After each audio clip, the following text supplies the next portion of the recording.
start by thanking you for taking the time to speak with us. I know you've been very busy over the last few days. Thank you very much. So first things first, I'm going to jump straight in. Can I ask you, why do you do what you do? Well, it's very interesting because I'm an agriculture engineer that went into business, the internet in 92, started my first internet company in 96. Then I saw that the internet was going to change the world. Was CEO of Telefonica, worked with Nestle, M&A, and in 2014, I moved to Germany. And when I moved to Germany, a friend of mine says, you should look at this Bitcoin thing. And I go to Berlin, and in Berlin, I go to a meetup. That's probably the path that most of us got into it. But this was the Bit Film Festival. So I sat 6 hours of films about Bitcoin. And I was sitting there, it's like, normally a person has one in a lifetime to be in a transformative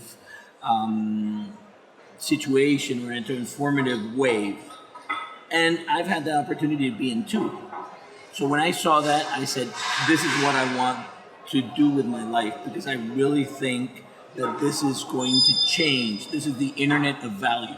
This is the new evolution of the internet as I knew it from 92. And it's the logical progression path from the internet of information to the internet of social interaction to the internet of value. And that's why I'm in blockchain. Perfect. And so what brought you to the summit here in Malta today? Well, at Aeternity, I am the CEO for Aeternity for the Americas. And at Aeternity, we've created a blockchain that's a smart contract platform. And we spent the first 2 years working on the engine. So we did it in Erlang, which is you use every day with your WhatsApp. It's a very solid language that's scalable. And we brought all the engineers from Ericsson to develop our blockchain. So it was very, very telecommunications based in the sense that it's sturdy. It can have multiple transactions. In WhatsApp, you have 1.5 billion people. You never lose a message. Yeah. And your phone always works. And that's very from the telecommunications side. And then after those 2 years of creating this incredible technology, we said, okay, we build it, but will they come? So we decided to do a self-fulfilling prophecy. So to do a self-fulfilling prophecy, and you build this island in the middle of the Atlantic, now you need to build a skyscraper, a church, a supermarket. You need to buy, to show people what can be done with this technology.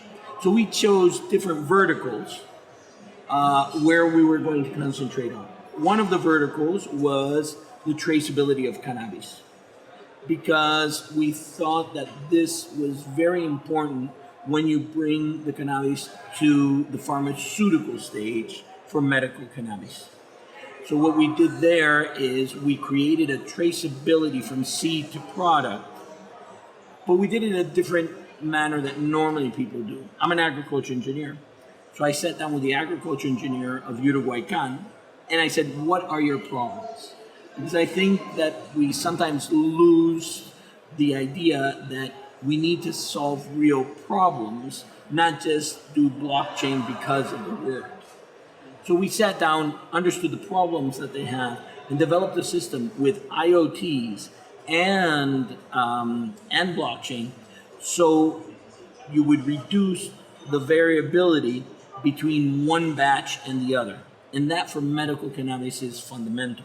Because let's say you find something that works for you, and you need to be able to replicate that you have, especially when you're using medicine. Because if you have to have an 80-20 formulation or a 60-40 formulation, you need to see what strains gives you that formulation to be able to work with it. Brilliant. So I know we've touched on your projects, but could you just tell us about your projects and how do you feel that, how are you disrupting the relevant industries with with your solutions? Well, I mean, if you see the different verticals that we're in, one is the cannabis, and what it will disrupt the cannabis is it will prepare the producers for the pharmaceutical industry. And also, it's very similar, the evolution of blockchain and the evolution of cannabis. We come from a deregulation to regulation. Both industries are around $200 billion. Both industries started with people who were innovators but did not have an understanding of regulation. And then people like me came in that understand regulation and say, well, this is what we need to do to take the next step and make it massive and massive use. So that's one thing. And the other vertical that we're going into is the e-gaming arena. So we have a project in Brazil and that does e-gaming. And that model is really disruptive because what they're doing is they're creating inside soccer stadiums e-gaming spaces. So people before the soccer game and at halftime watch professional teams play each other. And also they create community houses around the stadium that compete during the week. So in the weekend they come. And that has a social impact of getting kids out of the street and into gaming. And I know that there's a big thing in terms of parents that you spend too much playing gaming and that is true. And what they try to do is educate the children to say, okay, you have to have your time to be able to do this, and you have a way to have a new type of sport. Absolutely amazing. So I know obviously we've touched on how you got into the industry, but I didn't ask you how long so obviously you've been a long time, but professionally, how long have you been in the blockchain and crypto industry? Well, I've been in since 2014. And if you consider that 1 year in blockchain is equivalent of 7 years, we have like dog years. Dog years. I am one of the veterans of the space there. It's really funny, but because we sort of meet everybody and we sort of know each other, and it's really interesting. What do you find important about blockchain technology? What I think is important in blockchain technology is that we're changing the business models from centralized to distributed. When you do that, you also have major participation of individuals.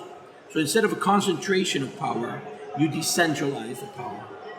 So one of the interesting projects that we did with a political party in Uruguay is they used our voting app, adapted to theirs, to implement liquid democracy. Therefore, instead of voting every 4 years for your representative receives your feedback during the whole year, during the whole 4 years. For example, in your case in England, this would have been instrumental to understand if the people really wanted Brexit. Because everybody's saying we want the mandate of the people, but they don't ask the people. They asked the people at one point in time. So it was one picture of reality under certain conditions. After everything they've lived through, if you ask them again today, with a prior knowledge of everything that has happened, the toppling of a government, the new appearing government, elections, disruptions on the economy and perceptions, I don't know if those same people would have voted in the same way. We will never know. If we had implemented a liquid democracy, we would immediately know that these same people would be saying, hey, you know what? We thought it was a good idea at this point in time. Now where it's clear to us that it's not a good idea. Yeah. That's a very amazing analogy. Thank you very much. And what do you think is the primary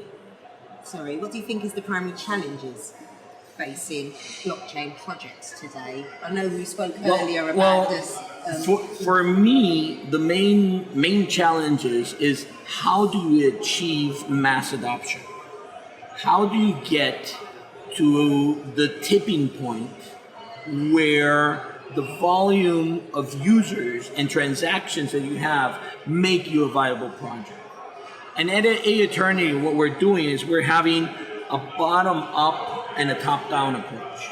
The bottom-up is that we are investing in new business models and new startups. And from the top down is we're getting industries that already have transactions and business models and applying blockchain technology to their solving the real problems. So in that way, I start with people who have transactions and business models that will generate transactions. This is, if you use an analogy, this is it's like we're investing in taxi services and Uber at the same time when it started. So Uber in the beginning didn't have that many adoption, and taxis did. So if you work from both sides, you're getting the transactions from both sides. Brilliant. And just one more question for you, please. What are your views on the future of blockchain and other cryptocurrencies? And what industries do you feel will be most disrupted through the possible adoption over the next 10 years? I think blockchain technology is going to affect each aspect of our life the same way the internet changed all of the aspects of our life. Now, I do think that it's going to be a silent interaction. Why? Because today, and sometimes when I go in interviews, they ask me, well, this is difficult to explain, this is difficult for people to use. And I ask them, do you use internet on your phone? Yes. Do you use WhatsApp? Yes. Do you know how the TCP/IP stack sends your messaging through your operator so that those packets get routed through the internet to get to the other side? No. Do you care? No. The same thing will be with blockchain. Brilliant. Thank you very much for your time and for speaking with us. It has been a pleasure. Thank you very much. Thank you.